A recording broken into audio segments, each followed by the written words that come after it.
You had me so cold. Ooh, ooh, how did you know? Since you left now, I'm starting to grow. Ooh, ooh, I want you to.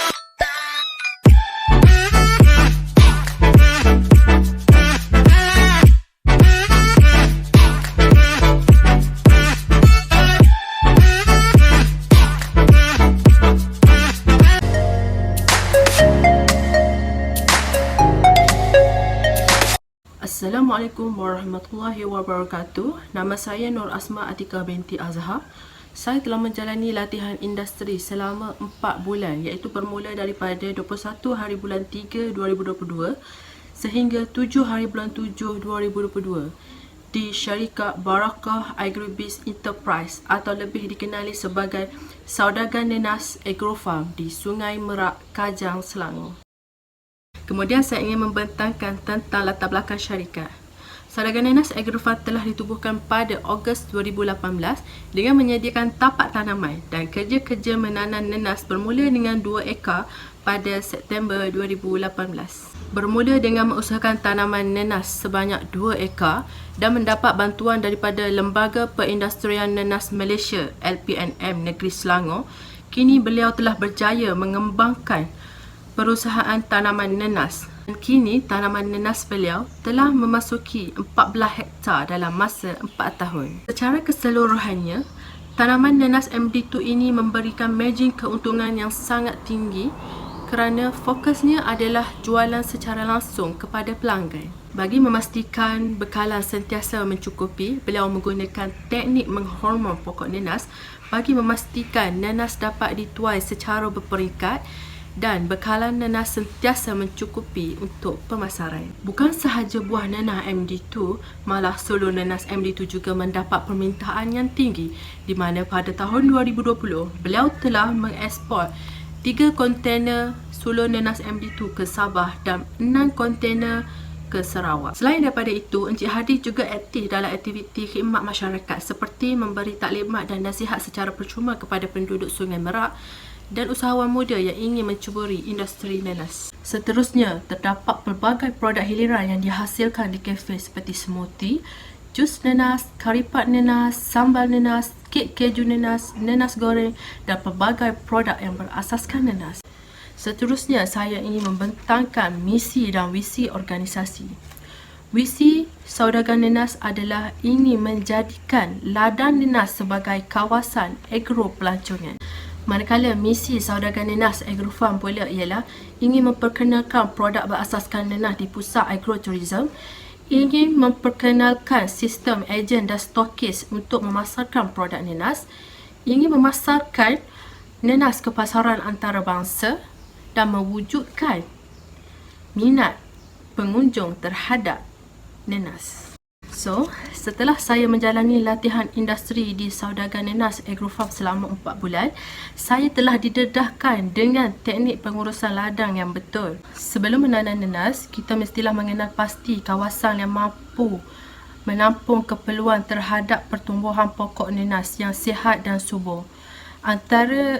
Antara ciri yang perlu diambil kira ialah mempunyai saliran yang baik dan tidak mempunyai kawasan yang bertakung. Setelah mengambil kira aspek pemilihan kawasan, seterusnya kita perlu membuat pembersihan kawasan tersebut. Pembersihan kawasan boleh dijalankan dengan menggunakan jentera JCR untuk kawasan kecil dan excavator untuk kawasan yang besar. Pembersihan kawasan ini mestilah meliputi keseluruhan kawasan dan membuang segala semak samur, rumpai dan menjadikan kawasan itu bersih. Setelah selesai membuat pemilihan kawasan dan pembersihan kawasan, kita mestilah membuat plan lakaran ladang. Ianya penting untuk kita membuat susun atau plot tanaman dan saliran. Setelah selesai membuat lakaran ladang, kita mestilah membuat pemilihan jenis benih. Antara benih yang biasa digunakan adalah jambul dan sulung. Pemilihan bahan tanaman mestilah dipilih daripada induk yang sihat dan subur, pokok induk yang berbuah besar dan daripada sumber benih daripada ladang yang menghasilkan penghasilan yang tinggi dan berkualiti serta bebas penyakit. Untuk aktiviti penanaman nanas adalah disyorkan untuk membuat susunan 2 baris berkembar bagi memudahkan pengurusan ladang dan penghasilan ladang. Antara alatan yang digunakan dalam aktiviti menanam nanas adalah kayu pacang, tali bertanda dan kayu tugal. Untuk kaedah penanaman, kayu pacang dibentangkan dan tali digunakan untuk mengukur jarak antara tanaman dan jarak di antara lorong. Manakala kayu tugal pula digunakan untuk membuat lubang. Lubang yang disyorkan adalah 10 hingga 15 cm ataupun mengikut kesesuaian sulur. Kepadatan per hektar tanaman nanas bergantung kepada sistem dan jarak tanaman. Untuk pengawalan rumpai, kita mempunyai 4 kaedah. Pertama adalah pengawalan secara kultur. Kedua, pengawalan secara kimia. Ketiga, kawalan sebelum menanam. Dan keempat adalah kawalan racun selepas menanam. Untuk kaedah pembajaan, terdapat 2 kaedah yang telah digunakan, iaitu kaedah semburan dan kaedah taburan. Di Saudagar Nanas Agrofarm, kami menggunakan kaedah menghormon pokok nanas. Hal ini sangat penting bagi memastikan nanas dapat dituai secara berperingkat dan hasil adalah berterusan.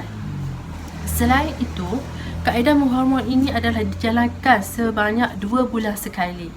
Aktiviti menghormon pokok nanas dapat dijalankan pada awal pagi, awal petang dan manakala untuk step yang terakhir adalah penuaian.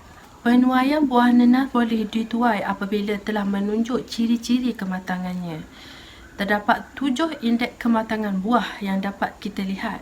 Antaranya ialah mata besar dan warna kulit.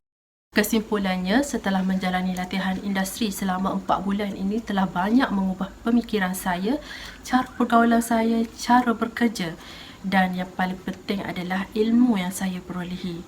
Di Saudagar Nanas, saya telah memperolehi banyak ilmu berkaitan dengan pengurusan ladang nanas dan juga cara-cara untuk memasarkan nanas.